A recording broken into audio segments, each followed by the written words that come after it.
Salam di dalam Tuhan Yesus. Kalau di minggu kemarin kita berbicara mengenai hikmat dalam memberi, di minggu ini kita merayakan Paskah dan baru saja selesai merayakan Paskah. Maka kita melihat adanya satu hikmat dari Tuhan untuk memberi dengan yang terbesar. Hari ini kita akan berbicara ataupun akan melihat sebuah pola pemikiran yang disebut sebagai pola pemikiran paradoks. Selamat datang di dalam seri Hikmat Dunia. Kita akan masuk ke dalam satu ayat yang sering digunakan di dalam Paskah, yaitu di dalam Matius 28 ayat 5-6 yang berbunyi demikian. Yang disalibkan itu ia, yaitu Yesus, tidak ada di sini sebab ia telah bangkit, sama seperti yang telah dikatakannya. Itu ada di dalam Matius 28 ayat 5-6. Dan malaikat itu berkata kepada perempuan, ya, jangan takut, sebab aku tahu kamu mencari Yesus. Yang disalibkan itu ia tidak ada di sini, sebab ia telah bangkit, sama seperti yang telah dikatakannya. Nah, apa yang dimaksud dengan pemikiran paradoks? Pemikiran paradoks adalah sebuah pemikiran yang sangat luar biasa. Di dalam Alkitab terdapat banyak sekali paradoks yang seakan-akan bertentangan, yaitu misalnya kita membangun nalar daripada sebuah makna dogmatis, ya, makna yang penting gitu. Misalnya logika duniawi mengajarkan kekuasaan dan dominasi itu didapatkan dengan kekuatan militer. Sedangkan paradoks di dalam kerajaan Allah, yaitu kekuatan dan kasih, itu dilaksanakan dengan pelayanan dan ketaatan total pada salib. Jadi ini adalah sesuatu yang seakan-akan bertentangan. Tetapi sebetulnya kalau kita melihat nalar daripada di belakangnya, itu terdapat satu kebenaran yang diungkapkan untuk membuat orang itu menyadari bahwa ada yang lebih tinggi di atas kekuatan dominasi kemenangan militer Roma. Pada saat itu Yesus disalibkan di bawah pemerintahan Romawi dengan kekuasaan dan dominasi kemenangan dan kekuatan militer. Pada saat itu ada Legiun Fratesis yang ada di daerah Dekapolis yang menguasai daerah di Israel. Ada juga legiun, setengah legiun, mungkin sekitar 300-an sampai 400-an prajurit yang ada di daerah Yehuda pada saat itu, di daerah dekat dengan Yerusalem pada saat itu di bawah pemerintahan Pontius Pilatus. Nah, paradoksnya di sini adalah justru Yesus membasuh kaki murid dan dia justru taat, bahkan taat total sampai kepada mati di atas kayu salib. Nah, apa yang dimaksud dengan pola pikir paradoks adalah sebuah pola pikir yang seakan-akan bertentangan satu dengan yang lain. Seakan-akan dua hal ini adalah bertentangan. Bagaimana kekuatan militer itu digabungkan dengan kasih. Misalnya, bagaimana melihat itu? Lalu kemudian bukankah itu bertentangan? Jikalau engkau dilatih sebagai seorang tentara, bukankah engkau dilatih untuk berperang dan bukanlah engkau dilatih untuk membunuh musuhmu? Maka ada doktrin di dalam tentara yang mengatakan engkau harus membunuh musuh atau engkau akan dibunuh oleh musuh, gitu ya. Itu adalah sebuah doktrin yang begitu diajarkan di dalam militer seluruh dunia. Tetapi di sisi lain, bagaimana engkau mempunyai doktrin bahwa kasih itu kuat, pelayanan itu kuat, gitu ya. Nah, mungkin kita akan berkata bahwa tentara dan kasih itu kan dua hal yang dipakai pada saat yang berbeda, gitu ya. Tentara digunakan untuk mendominasi, untuk melakukan kekuasaan dan dominasi, kemenangan dan kekuatan militer. Bukankah pada saat itu orang-orang Israel juga sedang ada di bawah pemerintahan Roma, di bawah dominasi dan kemenangan dan kekuatan militer? Sedangkan orang-orang Kristen pada saat itu, bukankah justru Yesus nanti mati di atas kayu salib? Tetapi yang menarik adalah paradoks ini berjalan bersamaan dan ada sesuatu cerita yang jauh lebih besar di atas segala sesuatu. Kita harus menyadari bahwa Tuhan itu mengasihi bangsa Romawi juga. Suka ataupun tidak suka, Tuhan telah memilih menggunakan bangsa Romawi untuk nantinya menjadi bangsa yang percaya kepada Tuhan Yesus. Gereja mula-mula nantinya akan hidup di dalam sistem pemerintahan Romawi, bahwa pelayanan ketaatan total Kristus itu membawa kemenangan dan mengubahkan seluruh bangsa Romawi. Kita menyadari misalnya ya, pada saat nantinya Kaisar Konstantin Agung itu menjadi kaisar di Konstantinopel, dan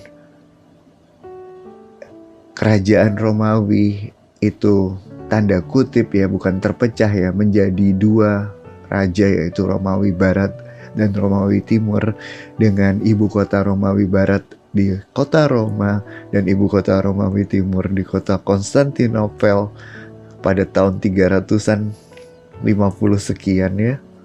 Nah, nantinya kita akan melihat suatu hari nanti paradoks kerajaan ini, sesuatu yang seakan-akan bertentangan ini, akan terbawa kepada satu gambaran besar yang lebih agung, lebih mulia, lebih hebat, yaitu bangsa Romawi boleh menjadi bangsa yang dipakai Tuhan untuk membuat gerakan gereja menjadi sebuah gerakan global.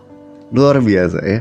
Maka bagi seorang Kristen, berpikir kritis itu melihat melampaui kontradiksi antara kekuatan dan dominasi versus pelayanan, kemenangan dan kekuatan militer versus ketaatan dan totalitas pada misi Tuhan sampai kepada salib buat Yesus, melawan pembalasan dan dendam dengan rekonsiliasi dan pengampunan.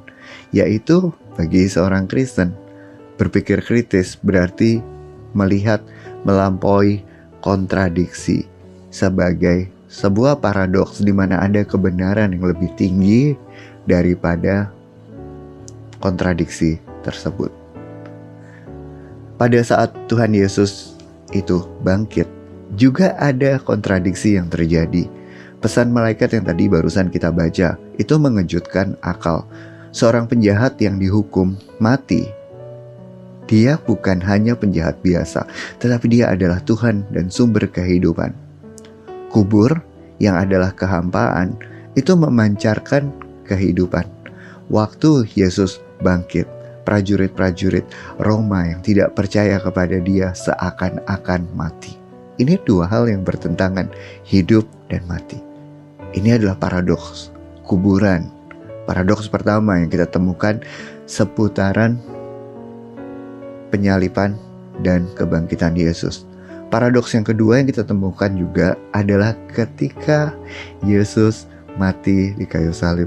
Waktu Yesus itu berkata, "Sudah selesai." Lalu kemudian Yesus menyerahkan nyawanya.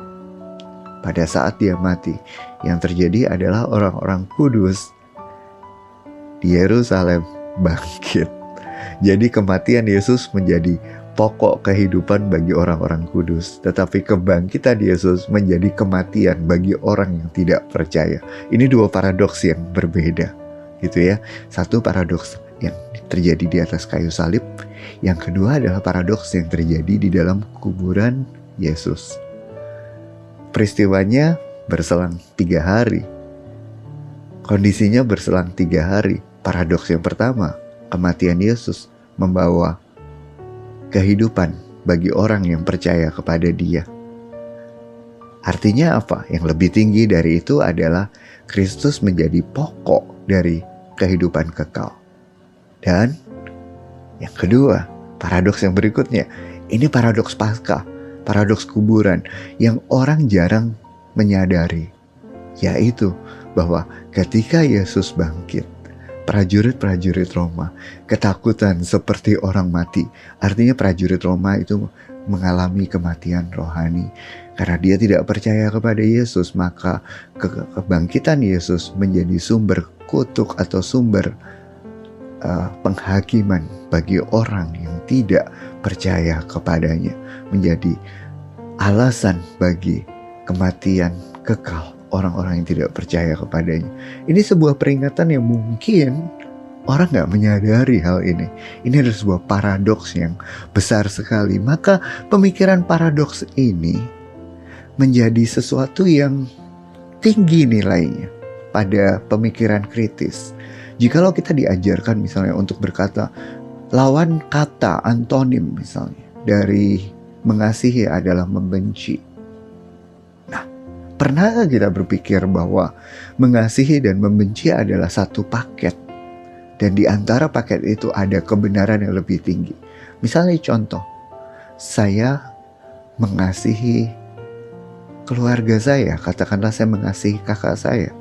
Tetapi saya membenci satu atau dua hal yang dia lakukan karena hal tersebut mungkin tidak bagus, tidak berkenan. Dan saya mengkoreksi atau berbicara kepada dia misalnya, "Kak, kok kamu kayak begini ya?" Misalnya menegur dengan kasih. Bukankah itu sebuah paradoks? Ketika kita mengasihi seseorang, kita juga ada bencinya di dalam diri kita yang menginginkan dia lebih baik. Maka paradoks yang lebih besar adalah karena saya mengasihi dia, bisakah saya juga membawa dia kepada satu perubahan yang lebih baik? Itu adalah sebuah paradoks. Kita diajarkannya antonim dan sinonim. Kita diajarkannya bencilah musuhmu. Kita tidak pernah diajarkan untuk tanda kutip peluklah musuhmu. Ya, itu adalah sesuatu yang bersifat paradoks misalnya. Maka kalau kita bisa berpikir paradoks, itu kita jauh lebih cerdas, lebih hebat, lebih luar biasa. Saya ambil misalnya satu pemikiran yang mungkin sedikit agak nyeleneh ya. Ada satu strategi perang kuno yang dikatakan oleh Sun Tzu. Dan Sun Tzu itu berkata bahwa jikalau engkau tahu bahwa musuhmu jauh lebih kuat daripada engkau, dan engkau mau berperang dengan dia, strategi yang terbaik untuk menghadapi musuh yang jauh lebih kuat adalah peluklah musuhmu. Apa yang dimaksud peluk musuh? Itu adalah ketika engkau itu melawan satu atau sebuah negara melawan negara lain yang jauh lebih kuat, maka hal yang terbaik adalah melakukan tanda kutip ya peperangan dengan jarak dekat, sehingga pihak musuh tidak dapat melontarkan panah ataupun meriam kepada kamu, kepada pasukan Anda, dikarenakan pasukan Anda terlalu dekat dengan pasukan dia sendiri. Lalu kemudian Anda bergerak merangkul musuh, artinya Anda masuk ke dalam bagian musuh dan berperang secara gerilya ya. Dan itu adalah sebuah strategi yang bersifat paradoks gitu. Kita diajarkan untuk, loh bukankah kita harus membenci musuh kita? Enggak. Justru kalau kita tidak menghormati musuh kita dan tidak menghargai dia, tanda kutip ya, tidak mengerti cara dia berpikir, kita tidak mungkin menang terhadap dia. Kita tidak mungkin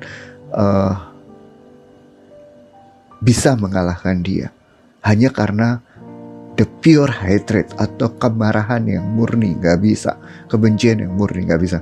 Kita harus berpikir dan berpikir kritis.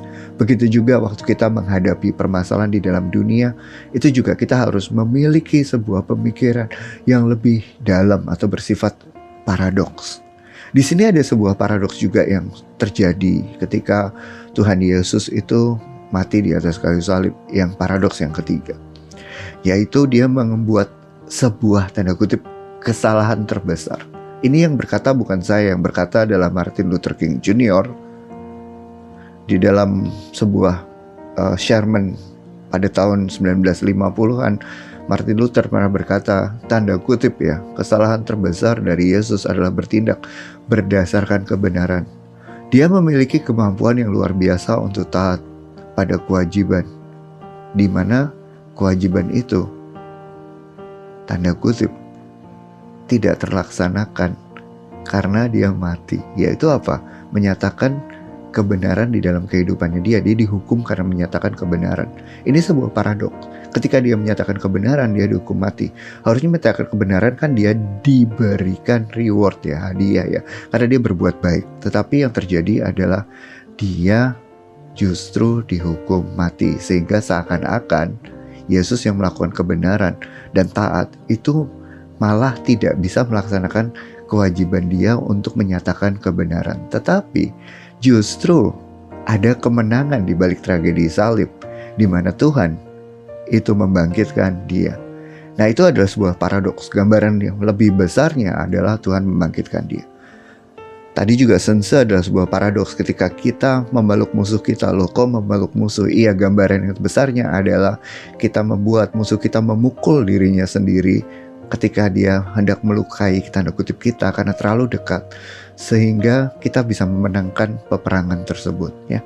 Maka panggilan untuk membentuk diri kita adalah kepemimpinan yang spiritual dan sejati, bukan sekedar mengikuti aturan-aturan saja di dalam kehidupan, melainkan mewujudkan bagaimana salib Kristus itu bisa mengubahkan kehidupan kita. Bagaimana sebuah tragedi seperti Jumat Agung itu bisa menjadi kemenangan seperti Paskah melalui ketaatan sukarela dari kita. Kita diajarkan untuk taat kepada Tuhan sebetulnya. Jadi saya akan menutup renungan di hari ini dengan sebuah pemikiran paradoks dunia yang disebut sebagai teologia perdamaian atau teologia striving for shalom. Maka kata shalom atau perdamaian, salam ya, itu adalah bukan hanya sekedar ketiadaan perang, tetapi adalah sebuah keutuhan kosmik, sebuah upaya untuk mengupayakan kesejahteraan, sebuah upaya untuk menyatakan rekonsiliasi atau menyatukan dua pihak yang tadinya berperang, ya, mediasi. Maka kita sebagai anggota daripada umat Tuhan atau sebagai anak-anak Tuhan itu dipanggil untuk memberdayakan masyarakat kita untuk menjadi agen pendamai, agen shalom, agen yang menyediakan keutuhan kosmik, kesejahteraan dan rekonsiliasi. Dari awal aja, dari hal yang paling kecil, dari keluarga kita. Apakah kita bisa mengupayakan keutuhan universal ini? Apakah bisa mengupayakan kesejahteraan bagi keluarga kita, bagi orang-orang yang kita kasihi? Apakah kita bisa menyatukan anggota keluarga kita yang mungkin berselisih, gitu ya?